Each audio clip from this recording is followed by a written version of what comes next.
Alright guys, dito tayo sa simbahan ng Presbyterian St. James the Great, Ibaan, Batangas. Yan. Ito. Yan. Ito. So, pasok tayo dito. At tingnan natin kung ano yung kagandahan ng dito. Isa itong simbahan dito, mga striker na dinadayo ng mga tao. Itong simbahan ng St. James dito sa Ibaan, Batangas. Yan.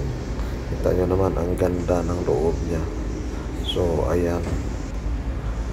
Ang ganda ng dito, mga striker view. Kaya, salamatan natin mga striker yung ating kaibigan nito na si Mr. and Mrs. Kaya ito sila. Salamat. Hindi kasama si AJ.